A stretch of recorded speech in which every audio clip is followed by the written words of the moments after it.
we're back here on the Big Hit talking about the NHL playoffs. We're about halfway through them now. Jake Taylor, Elliot Hicks here to join me.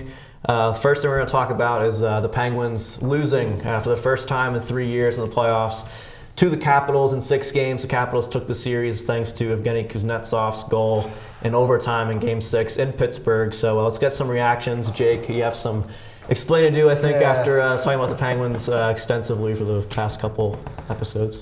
You know, I wouldn't actually consider this too much of a loss, in all honesty. I mean, it's been one of the most historic runs in hockey history. The only team to ever do it in the salary cap era. You can't. It's professional sports, right? You're not going to be able to beat the same team over and over and over again. This is the 3rd straight year they played the Capitals. The Capitals have been the better team every single year. They've been coming in with better records regular season records over the Penguins. But the Penguins just have those players that are clutch and can step up in big times. And I think that's what they lacked this time around. Before, you had Nick Bonino, Phil Kessel, and Carl Hagelin would just tore the Capitals apart, right? You had someone like last year, Gensel, Crosby, and Brian Rust. Brian Rust came in clutch so many times. And this year, Phil Kessel probably had the worst 6 games of hockey I've ever witnessed anyone play. Chris Letang stunk. I mean, we won it with I'm not even on the team, but the Penguins won it. The Penguins won it last year without Chris Letang, and Chris Letang was just a liability out there on the ice. I mean, he was minus whatever, I don't even know, a lot probably. I can't do math, but it was definitely a lot. But anyway, they just didn't have the players to step up. The Capitals, Braden Holtby played well. They had Grubauer. Thank God they pulled him over in the first round, because if they kept Grubauer in there, we probably would have torn him apart. But I'm sorry. But yeah, I guess the Penguins just didn't show up. I mean, you can't do that. They haven't lost a series in 3+ years. I mean, they won 9 in a row. Professional sports, you really think you're going to win 10 straight best of 7 series? No, I mean, you just give them some rest. I'm fine with it. Yeah, for the Penguins, this was going to catch up to them eventually. I think, it's been something like 1,100 days since they've lost a playoff series. I don't know that a lot of people could have realistically expected 3 in a row from Pittsburgh. For them to play an entire 82-game regular season and then an entire full postseason with a lot of the series going to 6 or 7 games, it was going to catch up to him eventually. For Phil Kessel, I like Phil Kessel. I thought that was one of the best trades that Jim Rutherford could have ever made, bringing him in.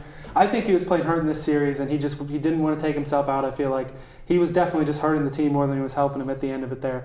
Because for a guy like Kessel, he was such a big benefactor in the last 2 Stanley Cup runs, and for him to just not show up, it really did not help the team. I mean, I don't know if playing Dominic Simone in more games or one of those other young guys would have helped out more. But for Kessel, I get you want to keep up the Iron Man streak and all that, but didn't really work out well. Chris Letang, he had the only Pens goal last night, but he's still been more of a defensive liability than a help. He's not playing up to his contract. I don't really know what kind of future he should have. I mean, Mike Sullivan talked highly about him. But yeah, for the Penguins, this isn't a real massive loss. This series really reminded me a lot of the 2014 postseason for the Pens. They played the Columbus Blue Jackets in round 1, a team that was just an upstart. I believe that was the first time they ever made the postseason that year. A team that Pittsburgh was clearly better than, and that went to at least 6, if not 7 games in the first round. And then they faced the New York Rangers, who I believe were the number 1 seed that year. Just did not look very good. They took that series to 7 games, though, but they ended up losing that series. This is really what that reminded me of, although the reaction is definitely better. I remember after that year, that was when Dan Bilesma and Ray Shero went out the door.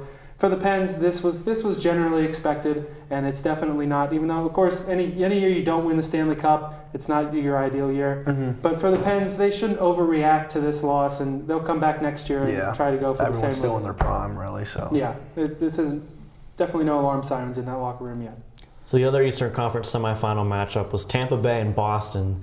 And the Lightning won this in 5 games. Boston won the first game, Tampa won the next 4 games, and won it in 5. This is surprising to me. I thought Boston would win this series in 6 or 7, but instead it's Tampa moving on to face Washington. What are your reactions to this series? I'm also with you, Chris. I was very surprised that I thought Boston was going to win. I mean, and the fact that they only won 1 game out of the whole thing was very surprising. I think that the Boston, they didn't really step up too much. They had David Pastrnak was tearing it up with Bergeron and Marchand. They've been a steady line all year long, been playing really well. And like you said, you need some depth. And I think that Tampa Bay is the deepest team in the NHL by far. I mean, you have like Tyler Johnson on the 3rd line, and Tyler Johnson's a great playoff performer. You've seen it every single year. And I guess now that I'm thinking about it, I did make a mistake thinking Boston was going to make it, because Tampa, this is the 3rd appearance in the last 4 years in the conference final. They made the Stanley Cup 3 years ago. So I really think that the team is so much better than they were then. Everyone's healthy. Stamkos healthy. Kucherov really coming into his own. They're really kind of molding the team around Kucherov. I would honestly say it's like Before he was just kind of like in the shadows of Steven Stamkos, but now it's like Kucherov, you have your own, you do your thing. Stamkos, you just score. I think a great addition was Yanni Gourde, the rookie Yanni Gourde. I think he's a huge piece for that Lightning offense, and the defense is just so deep too when you have like Ryan McDonough and Victor Hedman and all the other defensemen they have with Andrei Vasilevsky playing keeper and net. So I really think that they're built to make this run. And I guess not surprising now that they've been doing what they've been doing. Yeah, Tampa Bay has definitely done all the right things the last couple of years, and they've been so close. 2 years ago, they took Pittsburgh to 7 games for a shot at the final. They've done all the right things. They've built the right roster. This may finally be the year that Tampa Bay is able to at least get to the Stanley Cup final, if not win another Stanley Cup. Again, a lot of these guys, they've kind of been there, done that. They've had some decent postseason experience. And for Boston, this is especially shocking for Boston. I feel like they probably were somehow the favorites heading into this series, or at least a lot of people, like both of us on this set here, thought that Boston was going to have a better chance. For them to lose in 5 games is really disappointing, and it's definitely upsetting for them because I feel like this is the year where Boston went all in. They got guys like Rick Nash. Yeah. They got as many people as they could at the trade deadline, and for them to lose in the second round really does not fit well with them. But either way, it's going to be a good Eastern Conference final with Tampa Bay and Washington, 2 teams that have come oh so close in the past few years. I'm going to try to go and get that Eastern Conference victory, get the Stanley Cup final. So let's head to the Western Conference now. We'll talk about the Vegas Golden Knights. They beat the San Jose Sharks in 6 games in the semifinals to move on to the Western Conference final in their very first year in existence, led by Marc-Andre Fleury. Elliot's been a big Vegas Golden Knights backer since the season began. What are your guys' reactions to the Golden Knights reaching the conference final? Well, Elliot, like you said, was a huge fan, and I know he's a big Fleury fan. And fun fact for everyone here watching, Marc-Andre Fleury played phenomenal the first 2 rounds of the playoffs last year. And you know what happened? He sucked in the 3rd round. They pulled him. You put Matt Murray in, and Matt Murray won the Stanley Cup. So, I mean, I'm not saying Fleury's having a far better year this year. He's putting up numbers that I've never seen before. What's that, his 5th shutout or 4 shutouts in 8 games or something crazy? I mean, his goals against average is probably one of the, I think it's the best in Stanley Cup playoff history. But like we said, Marc-Andre Fleury, he did this last year. Like everyone's acting like, oh my goodness, it's Fleury, he's coming into his own now. No, he did it last year and he choked in the 3rd round, and they had to put Matt Murray in. So for you to really expect that he's going to keep this play up, they're just leaving him out to dry. I mean, they have one line of offense that scores all their goals, honestly, in Carlson, Marchessault, and Riley. So, I mean, I can't – I said this first round, second round now that they weren't going to win and they're just killing them. But I don't understand. It's hockey. I don't think they can keep this kind of play up with the talent in the Marc-Andre Fleury. I just don't think so. I mean, yeah, I can't really hide the bias. Being a Pittsburgh fan, being a Marc-Andre Fleury fan, that's great and all. And Fleury is a gigantic reason why they're here, if not the biggest reason. Mm-hmm. Marc-Andre Fleury is not carrying this team, though. They have one line that does score a lot of their goals, but they've been able to get some goals from guys like James Neal, things like that. This team is still playing some very good hockey, and even though obviously there's quite a bit of luck involved for a team in their first year to get to the Western Conference final. But the team's been playing great. I still am somewhat hesitant to pick them as the Stanley Cup finalists or even Stanley Cup winners. But to act like this team does not have enough to do it, just at this point, you're just ignoring the facts. They won the Pacific Division. They've been doing everything right. They've been playing well. And even if Fleury does not do very well in this series, they still have guys like Malcolm Subban. You never know how well they can do. They did all right to get them to this point. They had to go down to their 4th goalie early in the season for Vegas. So I think they're in good shape. It depends on who they get in the Western Conference final, I feel like, whether it be Nashville or the Winnipeg Jets. But I'm still really confident in Vegas, probably more so than I've ever been. We're out of time here, unfortunately, for the NHL segment. Elliot Hicks and Jake Taylor, thank you guys so much for all your work this year, talking about the NHL and everything else we do.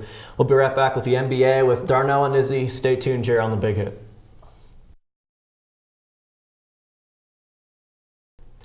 Welcome back into The Big Hit, folks. Talking about the NBA playoffs now. We just talked NHL playoffs, switching gears to basketball now with Darnell and Izzy, as usual. Let's get right to it, guys. The Western Conference semifinals. The Warriors are up 3-1 against the Pelicans behind Kevin Durant's 38 points in Game 4. Is this series over, heading back to Golden State for Game 5? Yeah, I think it's pretty much done.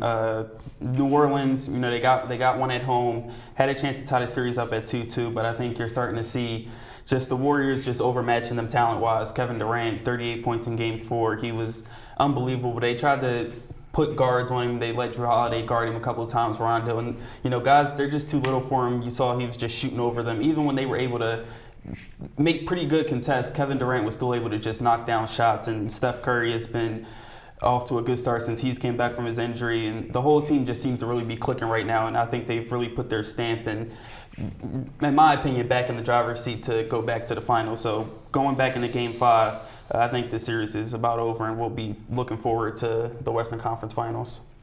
Yeah, this series is over. We don't even need to really say much about it. You have a 7-foot behemoth that can shoot the lights out, go to the cup. He can dribble. A guy in Kevin Durant, he's going to lead this team. It's not Steph Curry's team no more. When you look at this roster, they have potential to do great things for years to come. Like I've been saying since Durant came here, they should not lose a finals. On paper, this team is too good. So yes, this is over. Congratulations to AD, but you're going home. It's Golden State's biggest challenge in the West is probably going to be the Houston Rockets, who are also up 3-1 in their series against the Utah Jazz. Heading back to Game 5 in Houston now. Will the Rockets take care of business in Game 5? I definitely think they'll take care of business tonight. You saw Chris Paul at the end of Game 4 as a big road win for them, taking both games in Utah. And, Utah is definitely going to come out and try to fight tonight. But I think you heard after Chris Paul Game 4 saying, he's been up 3-1 before. He's been in this situation with a chance to go to the conference finals. And to put that on his resume and get to the conference finals for the first time this year, I think he's going to come out motivated to get this game done. And James Harden, those guys I definitely think they want to crack at the Warriors. And, I think they'll get the job done tonight. And it should be a really special series, that Golden State and Houston Rockets matchup. Yeah, after tonight, I believe that this should be over. Great year. Shout out to the Utah Jazz. Donovan Mitchell, they had a spectacular rookie season. But just looking at the pure dominance of, James Harden, looking into the future, this series has to be over. Chris Paul is finally going to get to a Western Conference final. He's going to get to a conference final on any side. And looking at it now, he deserves it. It's finally that time for him to get above that hump. But like Darnell was saying, we're going to be waiting to see what the series is going to look like. It should be a fun one. But hopefully it should be fun. But other than that, nope, they're done. Houston will definitely take care of it tonight. Let's switch gears to the Eastern Conference now, and both your guys' teams, the Sixers, are in trouble. They did stay alive and avoid elimination in Game 4. They're winning 103-92 in Philly. They're going back to Boston now for Game 5. Must win for the Sixers. Can they make this a series again, or is this over? Yeah, Game 5 will be the most telling game of this series. Obviously, their season, the next game they lose, their season is done. Game 5 is going to be a tough one in Boston. They haven't played well there. Game 2, Ben Simmons only had 1 point, so he's going to have to step up. I think they're going to have to play way better than they did in Game 4, even though they won that game. And, putting TJ in the lineup, it changed a lot of things. I think it made us faster on offense, and he really helps out trying to guard Terry Rozier, who's been killing the Sixers the entire series. So, I think going into Game 5, they're just – the game plan they had for Game 4, they want to keep that, but they just have to play 10 times better because it's going to be even tougher going into Boston in Game 5. They know they have a chance to close out this team too. Brad Stevens has done an unbelievable job getting these guys up for each game, and he's going to have them ready for this Game 5, knowing that if you lose this game, you could go back to Philly for a Game 6 and then possibly have a Game 7 back in Boston, and anything can happen in that situation. So if Philly wants to get back in this series, they just have to take it a game at a time. And I think if they can win Game 5, they definitely have a chance to win Game 6, and anything can happen in Game 7. But it'll all be about this game tonight. This is the biggest chance for them to get back in this series. And the Celtics, if they want to move on and not have this go any longer than it should be, they should definitely try have their most energy tonight to try to finish this series off tonight.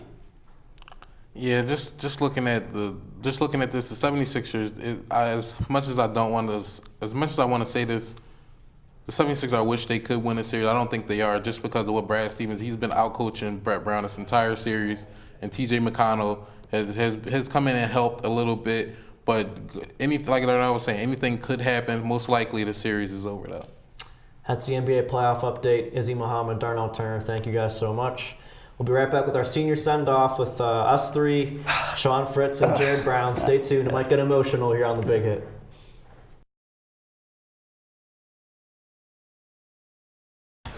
Welcome back into the Big Hit, folks, with our final segment of the year. It's our senior send-off segment. All of us here are seniors, including myself, and we got Darnell Turner, Sean Fritz, Jared Brown, Izzy Muhammad, the whole crew's here. I got a couple questions I want to ask all you guys, and I'll give my input as well. First question, Darnell, you can start us off. What's the best? I gotta start Yes. first. Yeah, Okay. that's the plan here. What is the best memory you have of your time working for the Big Hit? Wow. I got so many memories coming in here every single Tuesday, seeing you guys' faces. I think one of the most fun things is coming in. I got this guy to my left, always getting on me about the Cowboys. I remember the first time I joined the Big Hit and we went around and asked everybody what their favorite teams was, and I said the Sixers, and the entire room laughed at me. So, in 4 years, I'm glad to see that now when people can say the Sixers are their favorite team, nobody's going to laugh at you. So that's nice to see. But, just coming in here every single week, just talking sports with the guys, it was just a good time. It was a good environment, a lot of great memories. Yeah, for me, pretty much the same thing. I think the amount of memories I have here, just being on the show and being around everybody and stuff is great. But I think like the relationships that I was able to build, especially with all you guys, we've all been together for, the last 3-4 years now. Like, I think that's something that I'll always cherish and take with me. Just having, our own kind of relationships with each other and as a group of guys and as a group of friends, and I was glad I was able to get to know you guys, and we had a really, really good time here debating, joking, busting on each other. It was definitely a real great environment that I was super happy to be a part of. So I would say that's probably something that I'll always remember, and that would probably be my best memory of the Big Hit. And not just, you guys here, but everybody who we've gotten a chance to know. When we came in, there was a whole group of seniors then who we were able to get to know, and then, a group after that and a group after that. So everybody who I've met here, I've been able to build, a connection with and a friendship with. I really have enjoyed, but especially you guys here. I mean, for me, it's a lot. There's a lot of memories. Like my guy Chad was saying. Just one memory is finding out who Chad was. Like throughout the whole series of me being on the show, I'm like, who is Chad? I got introduced to Chad, and Chad is Sean. I'm like, oh wow, how are you, Chad? And then I find out that's his alter ego. So now we. it was just such a funny thing to me. Yeah, it's just great. That's my guy. It's a 4-for-4 guy, Philly guy, and also freshman year, first time getting on air, really terrible, really funny. I had stopping Mikey every 3 seconds. It was ridiculous. First time we all had some rough guys at first. At the beginning, it was not good at all. Man, we used to stop. It was. I would hate to edit your episodes back then. It was bad. But that was one of the best memories, honestly, just growth. I mean, yeah, you guys hit the nail on the head with everyone we've met over the 3 years for me, 4 for everyone else. But if I had to narrow it down to one segment, it had to be mine and Fritz's master segment, sophomore year. And the original plan, we got the content, me and Sean wrote out all our content separately. And I come in and we're pretty much agreeing word for word every answer. And we didn't warn anyone in the room, not even Sarah Moltz, who's, I believe, her first or second episode hosting. I just looked at Sean, I was like, screw it. I'm just going to disagree with you on every answer. We're just going to scream at each other for about 10 minutes. Sound good? Good. And I remember Sean was screaming at me about Tiger Woods or something. I look over at Sarah Moltz, and she's like, oh, are they going to fight each other? I mean, looking back on it, if we had warned one person, it probably should have been her. But just screaming at you for about 10 minutes about golf for no apparent reason. And I thought that was so much fun, and if I had to narrow it down to one segment, it had to be that one. Absolutely. That was one of my most favorite segments that I've ever done here, because it was totally unplanned until we literally got on the set. That was one of the best segments I ever did. That was a lot of fun. For me, it was probably the Scrap for Your City my sophomore year. And it was me, Cody, and Will Gaucher. Fletcher Cox. Yes, the Fletcher Cox moment. The question was, who is your favorite, or who is the best athlete in your city? And Cody said Fletcher Cox, and it was just the most pathetic just thing got torched. I've ever heard. Just got started torched. howling in the control room. It was a fun time for sure. Moving on, how much do you believe the Big Hit has benefited your guys' past, present, and or future? I think it's helped me out tremendously. Our former director Mikey, shout out to him.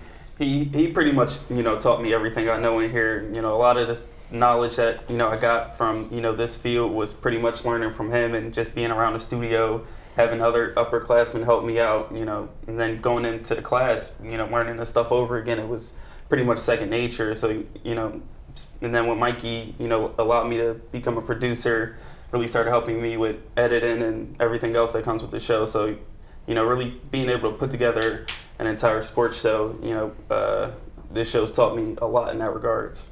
Yeah, same with me. I think it's insane how much I've been able to get out of this show over the last couple of years. And, kind of like Darnell said, a lot of credit has to go to the guys who were here before us. You talk about Mikey. Obviously, Mikey was, a whiz, obviously, with everything behind the scenes, whether it be editing or graphics or green screen, whatever. Anything behind the scenes, Mikey knew how to do it. And you talk about, creating content, being on air, talent, Kyle Condor and Vaughn Dalzell were two, big guys who I know influenced, all of us here. So, if they're watching this, just want to thank them, for everything they did to, help us be a part of this show and welcome us to the Big Hit family. A couple of years ago, they were definitely three of the biggest influences for us. So, in that aspect, like I said, they've taught me so much, and being around you guys and being able to get better at what we do, whether it's behind the camera and pre-production, post-production, whether it's on air, anything really. I think just being able to continue to grow with you guys and stuff has made me a lot better of a sports analyst, and has given me some background behind the camera and off air that I really couldn't get in any of my classes, and I learned a lot of stuff from the Big Hit in particular. Yeah, and to piggyback on what he said, Vaughn and Kyle and Mikey, coming in, I just wanted to be on air, just talk sports, but they really kind of, helped me learn everything else and kind of open my eyes to that and new things that, I never thought I would have done. So, the Big Hit definitely helped me, just step out of my comfort zone and learn some new things, and it's been exciting and fun.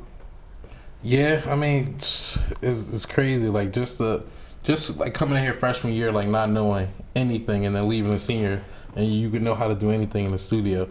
It's just crazy because, like I was saying, Vaughn, Mikey, Kyle, Malusi, all those guys back in the day, they had their hand always open. They always were trying to give us knowledge, and they were always teaching us things behind and how to get on air. And I remember them saying, like, listen, just calm down, be cool, be collected, just think about what you want to say before you go. And that kind of really helped me. And I think just that nourishment really, just helped throughout the years.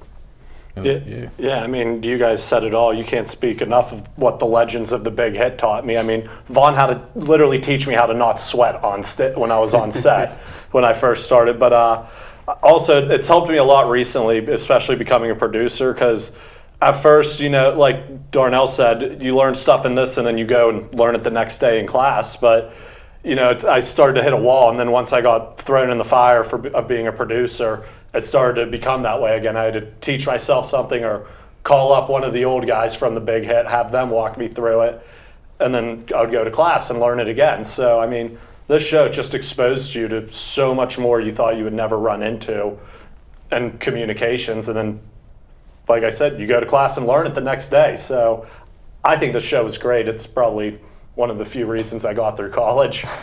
I couldn't agree more with you guys. Mikey, Vaughn, Kyle, all the legends. For me being host this year, Josh Hill was kind of the gold standard of hosting on this show, and I've tried to be half as good of a host as he's been. Cody Benjamin, Jake Enders, all those guys were terrific as well. Moving on, plans moving forward for each of you guys. What's ahead? Well, I got an internship here at IUP with the communications department. Going to be doing video production with Ms. Kepich, so that should be fun. And after that, we'll see what goes from there. Might start a couple of blogs, sports blogs online. We'll see. Try to keep this Big Hit thing going. See if I can make it some other studio. Yeah, for me, I've actually got an internship this summer doing this actually, Sports Talk TV on a local cable company back home in Bethlehem, Pennsylvania. So I'm looking forward to that. I'm going to be doing some on-air stuff, maybe some camera work. Honestly, whatever they need me to do. and that just speaks to everything I've been able to learn here. I've got, literally with everything, I would say I probably have a basic knowledge of it where, some people might focus on other areas, but I feel like I've got a basic knowledge of pretty much everything. So I'm looking forward to being able to build off that and continue to grow more at the next level with that. Again, just making the connections I made here, I've been able to get my foot in the door with, whether it be journalism or, radio, live broadcasts, anything like that. So, in the future, once my internship is complete, I think, anything that, comes across my way, I'll definitely take a look at. But this definitely had a lot to do with it, so. For me, I'll still technically be here. I'm applying for grad school and I have an internship this summer. So hopefully, I'll finish this internship. I'm thinking about doing student affairs. Then after I finish student affairs here, eventually I want to move out to the West and make movies. So it'll take some time, but it's all a process. Trust the process.